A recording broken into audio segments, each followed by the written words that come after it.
രാഹുൽ ഈശ്വറിൻ്റെ വക. അപ്പോൾ അത് കേട്ടപ്പോൾ ഞാനത് ആദ്യം ഇഗ്നോർ ചെയ്യാമെന്ന് ചോദിച്ചു. പക്ഷെ പലരും എന്നെ വിളിച്ചിട്ട് പറഞ്ഞു അദ്ദേഹം ഇസ്ലാമോഫോബിയ, എനിക്ക് ഇസ്ലാമോഫോബിയ ആണ്, അതായത് അന്ധമായ മുസ്ലിം വിരോധം ആണ് എന്ന് അദ്ദേഹം, ഇസ്ലാം വിരോധം ആണെന്ന് അദ്ദേഹം ഇങ്ങനെ പറഞ്ഞു. അപ്പോൾ അത് റെസ്പോണ്ട് ചെയ്യണം അല്ലെങ്കിൽ അത് മോശമാണോ എന്ന് പറഞ്ഞപ്പോൾ ഞാൻ ഒന്ന് ജസ്റ്റ് നിങ്ങളെ ഒന്ന് എക്സ്പ്ലെയിൻ ചെയ്തേക്കാമെന്ന് വിചാരിച്ച് വന്നുള്ളൂ. കാരണം എനിക്ക് ആരുടെ സർട്ടിഫിക്കറ്റൊന്നും ആവശ്യമില്ല. എന്നെ സംബന്ധിച്ചോളം ഞാൻ പലതവണ ഓപ്പൺ പ്ലാറ്റ്ഫോമിൽ ഇതിനകത്ത് ഞാൻ പറഞ്ഞിട്ടുണ്ട്, എൻ്റെ ഏത് പോസ്റ്റ് എടുത്ത് നോക്കിയാലും ഒരു മതത്തെയും അധിക്ഷേപിച്ചുകൊണ്ടുള്ള ഒരൊറ്റ പോസ്റ്റും കാണുന്നില്ല. കാരണം എനിക്ക് നിയമം നല്ലപോലെ അറിയാം. എൻ്റെ മാനസികാവസ്ഥ മറ്റു മതങ്ങളെ അധിക്ഷേപിക്കുക എന്നുള്ളതല്ല. കാരണം എനിക്ക് അറിയാൻ വയ്യാത്തൊരു കാര്യമാണ് ഇസ്ലാം എന്താണ്, ക്രിസ്ത്യൻ മതം എന്താണെന്ന്. I don't know, sincerely I don't know, and I am not interested in knowing also. ഞാനൊരു മതപണ്ഡിതനൊന്നും അല്ല. അപ്പോൾ എന്നെ സംബന്ധിച്ചോളം ഞാൻ ജനിച്ച് വീണ കാലം മുതൽ എൻ്റെ മനസ്സിനുള്ളിലുള്ള ഹിന്ദു ദൈവങ്ങൾ, അത് ഏകാരാധന നടത്തുന്നവർ അവരുടെ ഇഷ്ടം. എന്നെ സംബന്ധിച്ചോളം ഏകാരാധനയെക്കാട്ടി നല്ലത് ബോറടിക്കും. ഏകാരാധന ഒറ്റ ശിവനെ മാത്രം ഇങ്ങനെ വെച്ചാൽ മഹാ ബോറടിയാണ്. ഇതാവുമ്പോൾ ശിവനുണ്ട്, വിഘ്നേശ്വരനുണ്ട്, ദേവിയുടെ പല ഭാവങ്ങളുണ്ട്, അയ്യപ്പനുണ്ട്. എന്തൊരു രസമാണ്. ഓരോരുത്തർ ഓരോ ഫോമിൽ അവരുടെയൊക്കെ ഇങ്ങനെ പ്രാർത്ഥിക്കും. അതിൻ്റെ ഒരു സുഖം വേറെ. അപ്പം മറ്റേത് ബോറടിക്കുന്നു വിശ്വസിക്കുന്ന ആളാണ് ഞാൻ. അപ്പം അതുകൊണ്ട് അതൊക്കെ ഓരോരുത്തരുടെ പേഴ്സണൽ ഇഷ്ടമാണ് മതം എന്ന് പറയുന്നത്. അതൊക്കെ നമ്മൾ അതിനകത്തൊന്നും കയറി ഇടപെടേണ്ട ഒരു കാര്യമില്ല. അതുകൊണ്ട് ഞാൻ ഇതിനെപ്പറ്റി ശ്രദ്ധിക്കാനും പോയിട്ടില്ല. ഇപ്പം ഈ പറഞ്ഞ മാതിരി ജാമിദ ടീച്ചർ ഉൾപ്പെടെ പലരും ഇസ്ലാം മതത്തിനെ വിമർശിച്ചുകൊണ്ട് ഓരോരോ ഹാദീസും അതും ഇതും ഒക്കെ എടുത്തു വെച്ചിട്ട് അതിനകത്തെ പൊള്ളത്തരങ്ങൾ please bother, who is bother? അത് വിശ്വസിക്കുന്നവർ വിശ്വസിക്കണം. ഈ പറഞ്ഞ മാതിരി ഈ ജീവിക്കുന്ന കാലത്ത് സ്വയം ബോംബ് പൊട്ടി മരിച്ചിട്ട് ഭാവിയിൽ അറിയാൻ വയ്യാത്തൊരു സ്ഥലത്ത് പോയി ഊറികളെ കിട്ടും എന്ന് വിചാരിച്ചിട്ട് സ്വയം മരിക്കാൻ തയ്യാറാകുന്ന ആൾക്കാരുണ്ട്. അവരുടെ വിശ്വാസം. ബെസ്റ്റ് ലക്ക്, ഗുഡ് ലക്ക് എന്നേ നമുക്ക് പറയുള്ളൂ. അപ്പോൾ അതുകൊണ്ട് പ്ലീസ് ബോധർ. പക്ഷേ ഞാൻ അപ്പം ഇയാളുടെ സർട്ടിഫിക്കറ്റൊന്നും എനിക്ക് ആവശ്യമില്ല. പക്ഷേ ഇയാളുടെ അഡ്വൈസ് ചെയ്തപ്പോൾ എനിക്കൊരു മറുപടി കൊടുക്കണം എന്ന് പലരും പറഞ്ഞത് കാരണം മാത്രം വന്നതാണ്. അപ്പം ഇദ്ദേഹം അദ്ദേഹം എല്ലാ ചർച്ചകളിലും പറയുന്ന മാതിരി 2 പോയിന്റ് 3 പോയിന്റ് എന്നൊക്കെ വെച്ചിട്ടാണ് പറഞ്ഞത്. അപ്പം 3 പോയിന്റിലാണ് അദ്ദേഹം എനിക്ക് മറുപടി തന്നിരിക്കുന്നത്. അപ്പോൾ അതിനകത്ത് ആദ്യത്തെ പോയിന്റ് അദ്ദേഹം പറയുന്നത്, ഞാൻ സ്വാഭിമാനിയായ ഹിന്ദു കാര്യങ്ങൾ നടത്തുന്ന വളരെ നല്ല കാര്യം, ഇനി അത് മുമ്പോട്ട് തന്നെ തുടരണം. അത് രാഹുൽ ഈശ്വർ പറഞ്ഞിട്ടല്ല ഞാൻ ഈ പണിക്ക് ഇറങ്ങിയത്. കാരണം ഞാൻ ജനിച്ച സ്ഥലത്തെ പറ്റിയും എൻ്റെ വളർത്തിയ ആൾക്കാരെ പറ്റിയും എൻ്റെ പൂർവികന്മാരെ പറ്റിയും എനിക്ക് വ്യക്തമായ ധാരണയുണ്ട്. ഞാൻ അങ്ങേക്കൂട്ടല്ല. എനിക്ക് വ്യക്തമായ ധാരണയുണ്ട്. നാളെ എങ്ങനെ ജീവിക്കണമെന്നും എൻ്റെ മക്കൾ എങ്ങനെ ജീവിക്കണമെന്നും എനിക്ക് വ്യക്തമായ ധാരണയുണ്ട്. ആ ധാരണയുടെ ഒരു അടിസ്ഥാനത്തിലാണ് ഞാൻ ഈ പണിക്ക് ഇറങ്ങി തിരിച്ചത്. സമാജ പ്രവർത്തനം, അതായത് എൻ്റെ പ്രൊഫഷനകത്ത് നിന്നുകൊണ്ട് എൻ്റെ പ്രൊഫഷനിൽ എനിക്ക് ചെയ്യാൻ പറ്റുന്ന രീതിയിലുള്ള സമാജ പ്രവർത്തനം, അത് കോടതിയിലാണ്. അതാണ് ഞാൻ ചെയ്തുകൊണ്ടിരിക്കുന്നത്. അപ്പോൾ അങ്ങയുടെ അപ്രിസിയേഷനും ആവശ്യമില്ല, അതിൻ്റെ അഡ്വൈസും എനിക്ക് ആവശ്യമില്ല, അങ്ങയുടെ ഉത്തേജനം എനിക്ക് ആവശ്യമില്ല. പിന്നെ രണ്ടാമത് അദ്ദേഹം പറയുന്നത് എനിക്ക് ഇസ്ലാമോഫോബിയാണ്. അതായത് അദ്ദേഹം പറയുന്നു ഹിന്ദു സമാജത്തിനെ നന്നാക്കുന്നതിൻ്റെ ഭാഗമായി മുസ്ലിങ്ങളെ വെറുക്കേണ്ട കാര്യമേ ഇല്ല. അതിന് അദ്ദേഹം എതിരാണ്. മിസ്റ്റർ രാഹുൽ ഈശ്വർ, ആരാണ് മുസ്ലിമിനെ വെറുത്തത്? മുസ്ലിമിനെതിരെ ഞാൻ എന്തു പറഞ്ഞു? നിങ്ങളാണ് ഓരോ കാര്യത്തിനും ഹിന്ദുവിനെയും മുസ്ലിമിനെയും, ജുഡീഷ്യറിയുടെ കാര്യത്തിൽ വരെ നിങ്ങളുടെ എന്താ പറയുക, ഇതെന്തായിരുന്നു ട്വീറ്റ് എന്തായിരുന്നു? നിങ്ങളുടെ ട്വീറ്റ് എന്തായിരുന്നു? ബ്രാഹ്മണ സവർണ ജഡ്ജിമാരെ നിങ്ങൾ പാവം പിടിച്ച മുസ്ലിമായ സിദ്ദിഖാപ്പിന് നീതി നൽകൂ എന്നിട്ട് അങ്ങ് എക്സ്പ്ലനേഷൻ പറഞ്ഞെന്താണ്? ഇന്നത്തെ എക്സ്പ്ലനേഷനിൽ മുന്നാക്ക വിഭാഗം ധാരാളമുള്ള ജുഡീഷ്യറിയിൽ അവരുടെ ഡ്യൂട്ടി പിന്നാക്ക വിഭാഗത്തിനെ സഹായിക്കുകയാണ്. നിങ്ങൾ ആ ക്ലിപ്പിംഗ് ഒന്ന് കേട്ടാൽ മതി. അദ്ദേഹം പറഞ്ഞ വാചകമാണ്. കൃഷ്ണയർ ഉൾപ്പെടെ അതൊക്കെയാണ് ചെയ്തുകൊണ്ടിരുന്നതെന്ന് പോലും. ഇത്ര ബേസിക് കോമൺ സെൻസ് ഇല്ലാത്ത വർത്തമാനം. ജുഡീഷ്യറിയിൽ ഇരിക്കുന്ന ജഡ്ജിമാർ ജാതിയും മതവും നോക്കിയിട്ടല്ല സേവനം ചെയ്യല്ല, അവരവരുടെ ജോലി ചെയ്യാണ്. അവർ സേവനമൊന്നും അല്ല ചെയ്യുന്നത്. They are doing their duty. സമാജ സേവനമൊന്നും അല്ലത്. അവരെ കോൺസ്റ്റിറ്റ്യൂഷണൽ പോസ്റ്റാണ് രാഹുൽ ഈശ്വർ ജഡ്ജസ് എന്ന് പറഞ്ഞാൽ. ഒരു ജുഡീഷ്യറിയുടെ ഭാഗമാണ് ജഡ്ജസ് എന്ന് പറയുന്നത്. അവരവരുടെ ജോലി ചെയ്യാന്ന് പറഞ്ഞാൽ ഈ രാജ്യത്തുണ്ടാകുന്ന നിയമപ്രശ്നങ്ങൾ പരിഹരിക്കാനായി കോൺസ്റ്റിറ്റ്യൂഷൻ വിഭാവനം ചെയ്യുന്ന 3 പോസ്റ്റുകളുണ്ട്. പാരലായിട്ട് പോകുന്ന 3 line: judiciary, executive, legislature. Balance of പവറാണ് നമ്മുടെ ഭരണഘടന. ആർക്കും ആരുടെ മേലിൽ ഇതില്ല, അധികാരമില്ല, ഈക്വലായിട്ട് പോകുന്നതാണ്. അപ്പം അവർ ചെയ്യുന്ന ആ ഡ്യൂട്ടിയാണ്. അല്ലാതെ അവരുടെ ജോലി എന്ന് പറഞ്ഞാൽ മുന്നോക്ക വിഭാഗക്കാരനായത് കാരണം ഞാൻ പിന്നോക്ക വിഭാഗക്കാരനെ സഹായിച്ചോളാം എന്ന് പറഞ്ഞിട്ട് പിന്നോക്ക വിഭാഗക്കാരൻ ഒരു കൊല നടത്തിയിട്ട് വന്നാൽ അയാളെ വെറുതെ വിടണമെന്നാണോ രാഹുൽ ഈശ്വർ പറയുന്നത്? എന്ത് ബോഷ്കത്തരമാണപ്പാ നിങ്ങൾ ഈ പറയുന്നത്? നിങ്ങൾ ഏത് രാജ്യത്താണ് ജീവിക്കുന്നത്? നിങ്ങൾ ഈ തീവ്രവാദികളുടെ കൂടെ നടന്നിട്ട് നിങ്ങളുടെ സ്വബോധം നശിച്ചോ? അപ്പൊ എനിക്ക് ഇസ്ലാമോഫോബിയാണെന്ന് എൻ്റെ ഇന്നെത്തിയത്, ഞാൻ നേരത്തെ പറഞ്ഞ ഇന്നെത്തിയത് വരെ ഒരൊറ്റ പോസ്റ്റിൽ പോലും ഒരു ഇസ്ലാമിന് ഒരൊറ്റ മതത്തെയും ഒരു മതവിശ്വാസത്തെയും ഒരു മതവിശ്വാസിയെയും ഞാനൊന്നും പറഞ്ഞിട്ടില്ല. നിങ്ങൾക്ക് എൻ്റെ കംപ്ലീറ്റ് ഇതുവരെ എൻ്റെ തുടക്കം മുതൽ ഇന്നെത്തിയത് വരെയുള്ള പോസ്റ്റ് എടുത്ത് വായിക്കാം. എന്നെ സംബന്ധിച്ചോളം ഹിന്ദു വിഷയങ്ങൾ മാത്രമേ ഉള്ളൂ. എൻ്റെ നെഞ്ചത്തോട്ട് ആരും കയറി വരരുത്. ബാക്കി നിങ്ങളുടെ കാര്യം എൻ്റെ ക്ഷേത്രഭൂമിയിൽ കയറാൻ പറ്റില്ല. എൻ്റെ വിശ്വാസങ്ങൾ കൈയെടുത്താൻ നിങ്ങളെ ഞാൻ സമ്മതിക്കില്ല. അതിന് ഞാൻ ലീഗലായിട്ട് ഫൈറ്റ് ചെയ്യും. യാതൊരു തർക്കവും വേണ്ടതിന്. I am least bother about others. ചാവുവോ, തലകുത്തി മറിയുവോ, ബോംബ് പൊട്ടി സ്വയം ചാവുവോ, നമ്മളെയും കൂടെ കൊല്ലരുത്. ഒരു ഹേബിയസ് കോർപ്പസ് കേസ് നടന്നുകൊണ്ടിരിക്കുമ്പോൾ പെൺകുട്ടിക്ക് വേണ്ടി ഞാൻ ഹാജരാകുകയാണ്. അപ്പം പെൺകുട്ടിയുടെ പേരൻസിന് വേണ്ടി. അപ്പോൾ ജഡ്ജി എന്നോട് ചോദിച്ചു. അപ്പം ഞാൻ എൻ്റെ കേസ് എന്ന് വെച്ചാൽ ഇവരെ ഈ പയ്യൻ്റെ കൂടെ വിട്ട് കഴിഞ്ഞാൽ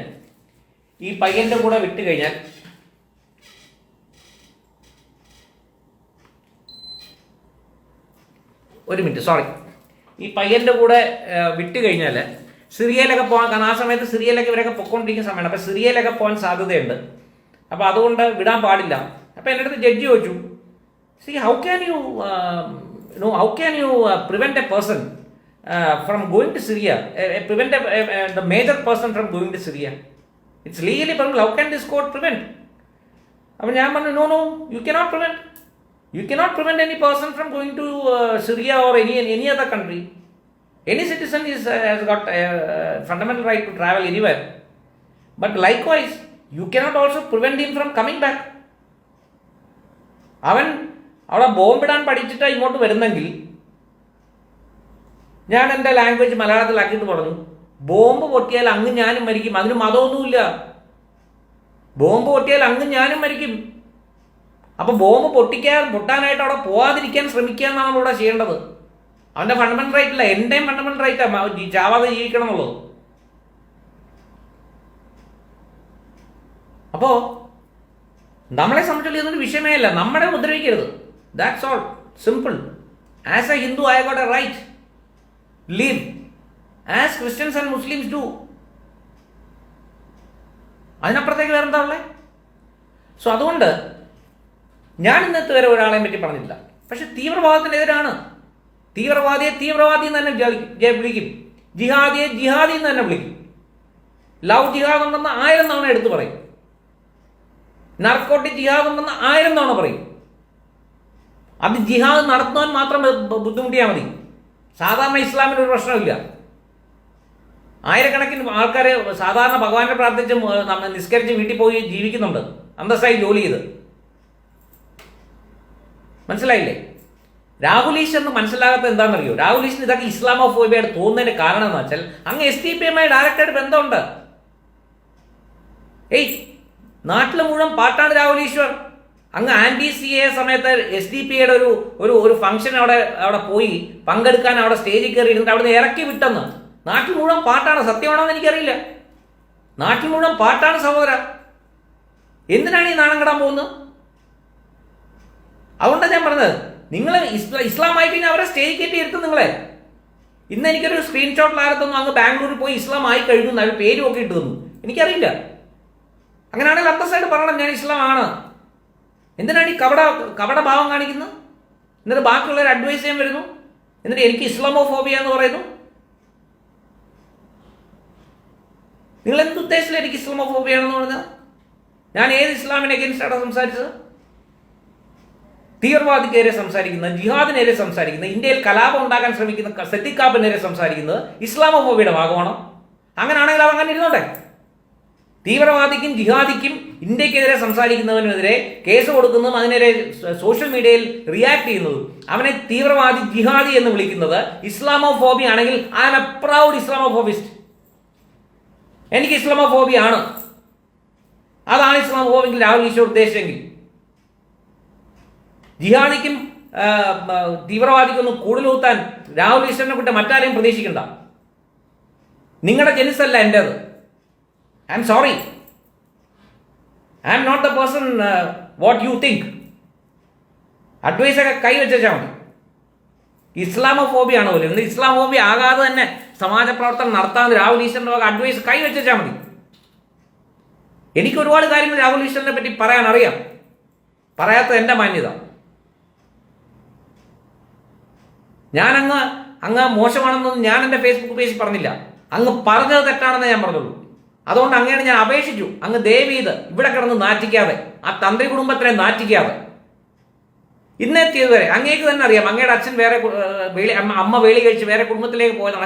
അങ്ങ് താഴമൻ കുടുംബത്തിൽ ഞാൻ അദ്ദേഹം അവരോട് ആ കുടുംബക്കാരോടെല്ലാം സംസാരിച്ചിട്ടാണ് ഞാൻ സംസാരിക്കുന്നത്. ആ കുടുംബമായിട്ട് ഒരു ബന്ധമില്ല. പക്ഷെ അങ്ങ് എല്ലാ TV ചാനലിലും വരുമ്പോഴത്തേക്ക്, പ്രത്യേകിച്ച് നാഷണൽ ചാനലിൽ വരുമ്പോൾ ശബരിമലയുടെ ഉടമസ്ഥനുള്ള രീതിയിലല്ലേ അങ്ങയുടെ ടൈറ്റിൽ വരുന്നത്.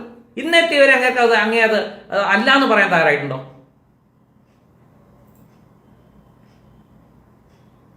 Very seriously bad. Never do such things mister Rahul. നിങ്ങൾക്ക് ധാരാളം വിവരം ഉണ്ടെന്നാണ് ഞാൻ ധരിച്ചിരുന്നത്. ധാരാളം വിവരം. പക്ഷെ നിങ്ങൾ ഇന്നലെ പറഞ്ഞ കാര്യം കേട്ടപ്പോൾ നിങ്ങൾ ചോദിക്കുന്നു, സിദ്ദിഖ് കാപ്പനോട് തെറ്റും ചെയ്തിട്ടില്ലെന്ന് അദ്ദേഹം വീണ്ടും റീഇറ്ററേറ്റ് ചെയ്യാണ്. നിങ്ങൾ പറഞ്ഞ റീസൺ എന്താ? തെറ്റ് ചെയ്യാൻ പോയി എന്നേ പോലീസ് കേസുള്ളൂ. തെറ്റ് ചെയ്തില്ല. ഏതോ ഒരു കൊമേഡിയൻ, താലിബാനിലും കണ്ട ഏതോ ഒരു കൊമേഡിയൻ കോമഡി കാണിക്കാൻ പോയപ്പോൾ അയാളെ കൊന്നു. അതുമാതിരി അത് രണ്ടും കൂടെ കമ്പയർ ചെയ്യുന്നു. എന്നിട്ട് ഇവിടെ തെറ്റ് ചെയ്യാൻ പോയി എന്നാണ് പോലീസ് കേസ്. അങ്ങനെ കേസെടുക്കുന്ന വേറെ രാജ്യമില്ല എന്നാണ് രാഹുൽ ഈശ്വർ പറയുന്നത്. ഇതെന്താണ് മിസ്റ്റർ രാഹുൽ ഈശ്വർ? ഞാനൊക്കെ നിയമം പഠിക്കുമ്പോൾ ഒരു ബേസിക് മാക്സിം പഠിക്കും. ഇഗ്നോറൻഷ്യ ജൂറിസ് നോൺ എക്സ്ക്യൂസാറ്റ്. എന്നെ പച്ച മലയാളം പറഞ്ഞാൽ, ഇംഗ്ലീഷിൽ പറഞ്ഞാൽ, ignorance of law is not an excuse. അതായത് നിയമം അറിഞ്ഞില്ല എന്ന് പറയുന്നത് ഒരു എക്സ്ക്യൂസ് അല്ല. അതായത് ഇപ്പൊ അങ്ങ് രാഹുൽ ഈശ്വർ അല്ലെങ്കിൽ നമ്മൾ ആരെങ്കിലും ഒരാളെ കയറി അങ്ങ് കൊന്നിട്ട് പോലീസ് പിടിക്കാൻ വന്നാൽ പറയുക, അയ്യോ കൊല്ലുന്നത് കുറ്റമാണെന്ന് എനിക്ക് അറിയില്ലായിരുന്നു കേട്ടോ. നിങ്ങൾക്ക് ബേസിക് കോമൺ സെൻസ് വേണം നിയമത്തിനെ പറ്റി. സാധാരണക്കാരത് വേണമെന്നില്ല. നിങ്ങൾ സമൂഹത്തിൽ ഇറങ്ങി നിങ്ങൾ പണ്ഡിതനാണ് എന്ന് സ്വയം അവകാശപ്പെട്ട് നിങ്ങൾ എല്ലാ ചർച്ചകളിലും പങ്കെടുത്ത് എല്ലാ കാര്യത്തിലും അഭിപ്രായം പറഞ്ഞ് ഇപ്പോഴാ എനിക്ക് അഡ്വൈസ് ചെയ്യുന്നു. 3 പോയിന്റിൽ എനിക്ക് അഡ്വൈസ് ചെയ്യുന്ന ആളാണ്. അങ്ങേക്കാട്ടിയും പ്രായത്തിന് മൂപ്പുണ്ടെന്നാണ് എൻ്റെ ഒരു ധാരണ. 32 വർഷമായി ഹൈക്കോടതി പ്രാക്ടീസ് തുടങ്ങിയിട്ട് സുപ്രീം കോടതിയും ചെറുതായിട്ടൊക്കെ പ്രാക്ടീസ് ചെയ്യുന്നുണ്ട്. അപ്പൊ അങ്ങ് എനിക്ക് അഡ്വൈസ് ചെയ്യുമ്പോൾ അങ്ങേക്ക് ബേസിക് കോമൺ സെൻസ് വേണ്ടേ? അറ്റ്ലീസ്റ്റ് നോക്കണ്ടേ? 107 സെക്ഷൻ 107 ഇന്ത്യൻ IPC 107 അബറ്റ്മെന്റ് പ്രേരണ, section 120 criminal conspiracy, section 511 attempt to commit an offence, ഗൂഢാലോചന, attempt to commit an offence എന്ന് പറഞ്ഞാൽ ഒരു കുറ്റം ചെയ്യാനുള്ള ശ്രമം. ഇതൊക്കെ ഒരു ഒറിജിനൽ കുറ്റത്തിന് അതേ ശിക്ഷ കിട്ടുന്ന സാധനങ്ങളാ. കൊല ചെയ്യാൻ ഒരു അബറ്റ് ചെയ്താൽ, അതായത് ഒരാളെ പ്രേരിപ്പിച്ചാൽ കൊലക്കുറ്റം തന്നെ. ഇതുപോലും അറിയാതെ പബ്ലിക് പ്ലാറ്റ്ഫോമിൽ വന്നിരുന്നിട്ട് എന്ത് ബുൾഷിറ്റും പറയാമെന്നുള്ള ബ്ലാ അടിക്കുക എന്ന് പറയാം. എന്താണ് രാഹുൽ ഈശ്വർ ഇത്? നിങ്ങളെന്ത് ജിഹാദികളുടെ കൂടെ നിങ്ങളുടെ സാമാന്യ ബുദ്ധി നഷ്ടപ്പെട്ടോ? ഒരു സാമാന്യ മര്യാദ കാണിക്കണ്ടേ എല്ലാത്തിനും? വളരെ ദയനീയാവസ്ഥയായി പോയി. എനിക്കിത് പറയേണ്ടി വന്നതിൽ വളരെ വളരെ വളരെ എന്താ പറയുക, ഒരു അസ്വസ്ഥനാണ് ഞാൻ. ഇങ്ങനൊരു ലൈവ് വരേണ്ടി വന്നതിൽ. ഇത് ഒരു ഒരു എല്ലാം സ്വബുദ്ധി, ലോജിക് ഇതെല്ലാം പണയപ്പെടുത്തരുത് ജിഹാദികൾക്ക്. ദയവീത് അങ്ങേക്കൊരു കുടുംബമുണ്ട്, പൂണൂലിട്ട ആൾക്കാരുള്ളൊരു കുടുംബം, ബ്രാഹ്മണൻ. ഇല്ലെങ്കിൽ അത് ഉപേക്ഷിച്ചിട്ട് അങ്ങ് എന്നേക്കുമായി ഇസ്ലാമായി തീരൂ. അതല്ല എൻ്റെ ബുദ്ധി. ഇത്രയും ഒരു കാര്യം എന്താണ് പൊതുസമൂഹത്തിന് മുമ്പിൽ?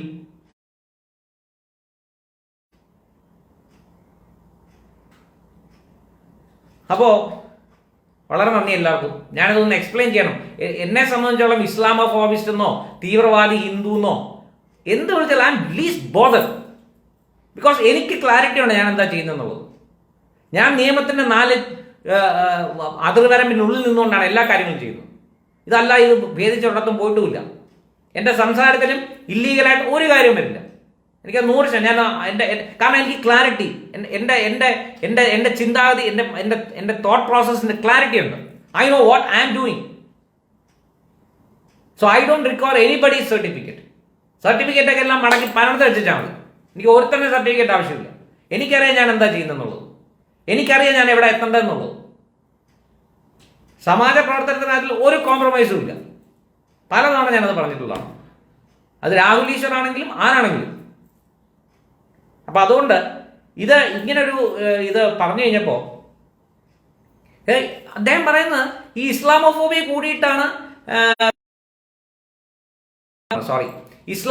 കൂടിയിട്ടാണ്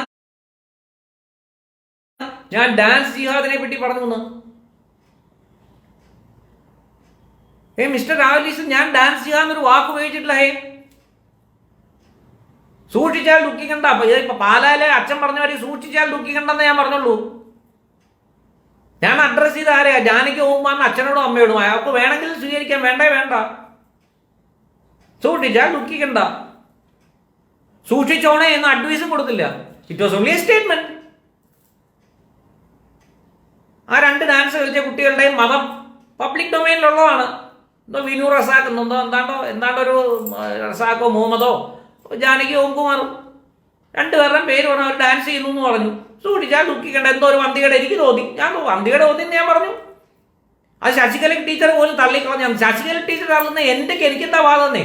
ശശികല ടീച്ചറിന്റെ കാഴ്ചപ്പാടുകൾ, എനിക്ക് എൻ്റെ കാഴ്ചപ്പാട്. എന്താ ശശികല ടീച്ചർ തള്ളിക്കഴിഞ്ഞാൽ ഈ ലോകത്ത് വേറെ ഒന്നുമില്ല. പിന്നെ ശശികല ടീച്ചറാണോ അവസാന വാക്ക്? ശശികല ടീച്ചർ പോലും തള്ളിക്കളഞ്ഞു എന്നാണ് രാഹുൽ ഈശ്വർ പറയുന്നത്. ശശികല ടീച്ചറിന്റെ കാര്യം, ശശികല ടീച്ചറിന്റെ സർട്ടിഫിക്കറ്റും ശശികല ടീച്ചറിന്റെ അപ്രൂവൽ വാങ്ങിച്ചിട്ടല്ല ഞാൻ കാര്യങ്ങൾ ചെയ്യുന്നത്. ഞാനൊരു സംഘടനയുടെ ഭാഗമല്ല. ഞാനൊരു സ്വാഭിമാന ഹിന്ദുവാണ്, ആത്മാഭിമാനമുള്ള ഹിന്ദുവാണ്. നക്കാപ്പിച്ചയ്ക്ക് വേണ്ടി രാഹുൽ ഈശ്വറിനെ കൂട്ട് അങ്ങോട്ട് കൊണ്ട് കണ്ടം ചാടി കളിക്കുന്നതല്ല കാശ് നോക്കിയിട്ട്. അപ്പൊ അതൊന്നും വേണ്ട. ഗോഡ്സെ മുസ്ലിം വിരോധത്തില് ഇത് ഇസ്ലാമോഫോബി കാരണം ഗാന്ധിയെ കൊന്നതാണെന്ന്. അയാളുടെ 313 സ്റ്റേറ്റ്മെന്റ് പബ്ലിക് ഡൊമൈനിൽ അവൈലബിൾ ആണ് മിസ്റ്റർ രാഹുൽ. അയാൾ ചെയ്തത് ശരിയോ തെറ്റോ എന്നുള്ള പിന്നത്തെ കാര്യം. അയാൾക്ക് ഇസ്ലാമോഫോബി ആയിരുന്നോ ഗോഡ്സെക്ക്? ഗോഡ്സെയുടെ 313 സ്റ്റേറ്റ്മെന്റ് ഉണ്ട്. Why I kill Gandhi. ഒന്ന് എടുത്ത് വായിച്ചു നോക്കുക. കാര്യകാരണ സഹിതം പറയുന്നുണ്ട് എന്തുകൊണ്ടാണ് അയാൾ കൊന്നത്. അയാള് ഈ കുറ്റം ചെയ്തില്ല എന്ന് പറഞ്ഞ ആളല്ല. ഞാനാണ് ഗാന്ധിയെ കൊന്നതെന്ന് പറഞ്ഞ ആളാ ഗോഡ്സെ. അയാൾ ചെയ്ത തെറ്റോ ശരിയോ എന്നുള്ള പിന്നത്തെ കാര്യം. അത് ഗോഡ്സെ കൊന്നത് ഇസ്ലാമോഫോബിയാണ്. എന്നിട്ട് ഗോഡ്സെയും എന്നെയുമായി ഉപയോഗിക്കുന്നത്. എനിക്ക് ഗോഡ്സെയും എന്നെയും കൂടെ ഉപയോഗിച്ചാൽ എനിക്ക് നാണക്കേടൊന്നുമില്ല. എനിക്ക് ഒരു നാണക്കേടെന്ന് വിചാരിക്കുകയും വേണ്ട. ഗോഡ്സെക്ക് ഗോഡ്സെയുടെ ഐഡിയോളജി, എനിക്ക് എൻ്റെ ഐഡിയോളജി. വളരെ കഷ്ടമാണ് മിസ്റ്റർ രാഹുൽ ഈശ്വർ, വളരെ കഷ്ടമാണ്. ഇതിൽ ഇങ്ങനെ ഒരു പൊതുസമൂഹത്തിൽ ജീവിക്കുന്നത്, അപഹാസ്യനായി ജീവിക്കുന്നത് വളരെ ദയനീയ അവസ്ഥയാണ്. അങ്ങയുടെ കൂടെ നിൽക്കുന്ന സകലമാനും കുഞ്ഞുങ്ങൾക്കുൾപ്പെടെ. Why you are losing your credibility. വാവരില്ലെങ്കിൽ അയ്യപ്പനില്ല. എന്തൊക്കെയാണ് നിങ്ങൾ ഈ പറയുന്നത്? നിങ്ങൾ കുറച്ച് നാളെ കണ്ട മറ്റേ അവിടെ കാണുള്ള ഒരുത്തനെ കൊണ്ട് നടന്നായിരുന്നല്ലോ, ഏതോ ഒരു പള്ളിയിലച്ഛനെ കൊണ്ട്. അയ്യപ്പൻ്റെ കൂട്ടുകാരനാണെന്നോ എന്താണെന്നൊക്കെ പറഞ്ഞു. നിങ്ങൾക്ക് എന്തിൻ്റെ സുഖേടാ ഇത്? വാവരുണ്ടെന്ന് ഒരു തെളിവ് കാണിച്ചു തരൂ. വാവര് അയ്യപ്പൻ്റെ കൂടെ ഉണ്ടായിരുന്നുള്ളതിന് എന്തെങ്കിലും ഒരു ഇത് കാണിച്ചു തരൂ.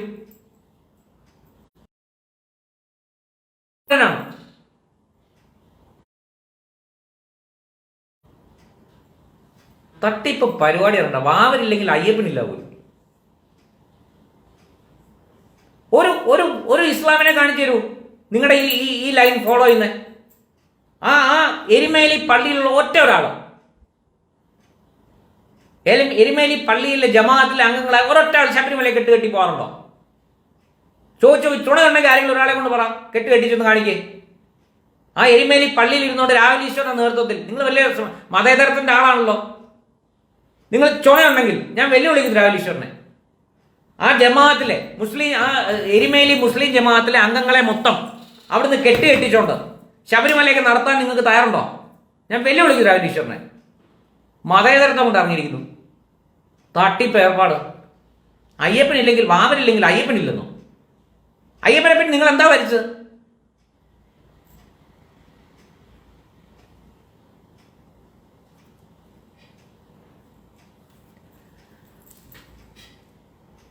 എന്നോട് ക്ഷമിക്കുക, ഞാൻ ഇത്രയെങ്കിലും പറഞ്ഞില്ലെങ്കിൽ അതൊരു എന്താ പറയുന്നത്, രാഹുൽ ഈശ്വറിനോട് ചെയ്യുന്ന ഏറ്റവും വലിയൊരു ഒരു ഇതാണ്.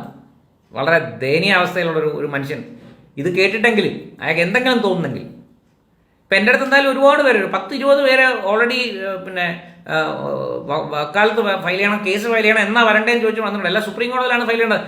തീർച്ചയായിട്ടും മുമ്പോട്ട് പോകും. കാരണം ഈ രണ്ടാമത്തെ സ്റ്റേറ്റ്മെന്റിൽ വീണ്ടും പറയുന്ന ജുഡീഷ്യറിയിലെ മുന്നോക്ക വിഭാഗത്തിന്റെ ജഡ്ജികളുടെ ചുമതല പിന്നോക്ക വിഭാഗത്തിന്റെ സേവനം അനുഷ്ഠിക്കുകയാണെന്ന് പറഞ്ഞാൽ ഇതിൽ കൂടുതൽ വീണ്ടും കണ്ടംപ്റ്റസ് ആണത്. വീണ്ടും കണ്ടംപ്റ്റസ് ആണ്. ഇത് മുമ്പോട്ട് തന്നെ പോകും, യാതൊരു തർക്കവും വേണ്ടതിന്. പബ്ലിക്കായിട്ട് രാഹുൽ ഈശ്വർ മാപ്പ് പറയാതെ, പബ്ലിക്കായിട്ട് മാപ്പ് പറഞ്ഞ ഈ സ്റ്റേറ്റ്മെന്റ് പിൻവലിക്കാതെ ട്വീറ്റും ഇതെന്തായാലും മുമ്പോട്ട് പോകുന്നില്ല, യാതൊരു തർക്കവും വേണ്ടതിന്. എന്തു ആകാമെന്നുള്ള വിചാരം വേണ്ട. കാശുണ്ടാക്കാൻ വേറെ ഒരുപാട് മാർഗമുണ്ട്. ജുഡീഷ്യറിയും ഹിന്ദുവിന്റെ നെഞ്ചത്തോട്ട് കയറി കാശുണ്ടാക്കണ്ട. നിങ്ങൾക്ക് അത്ര താല്പര്യം ഉണ്ടെങ്കിൽ നിങ്ങൾ അങ്ങോട്ട് പൊക്കോളൂ, താലിബാന്റെ അടുത്തേക്ക് പോകും. അവിടെ ആകുമ്പോൾ കുറെ കൂടെ സൗകര്യമുണ്ട്. ധാരാളം ഈ 72 ആൾക്കാരെ ഇപ്പം തന്നെ കിട്ടും. അവിടെ വെച്ച് നമ്മുടെ കേരളത്തിൽ നിന്ന് പോയ കുറേ പേരെയും കൂടെ കിട്ടും. അവിടെ കുറേ പേരെ റെഡിയായിട്ട് നിൽപ്പുണ്ട് അവിടെ സിറിയയിലും ഒക്കെ. അപ്പോൾ എന്താ ക്ലബ് ഹൗസോ ഓപ്പൺ ഹൗസ് എന്താണല്ലോ ഈ ഏഷ്യാനെറ്റിൻ്റെ എന്താണ്ടോ ഒരു പരിപാടി ഉണ്ടായിരുന്നല്ലോ, ബിഗ് ബോസോ, അതിനകത്ത് കയറി മുറിക്കകത്ത് കിടന്ന് അഭ്യാസം കാണിക്കേണ്ട ആവശ്യം വരില്ല.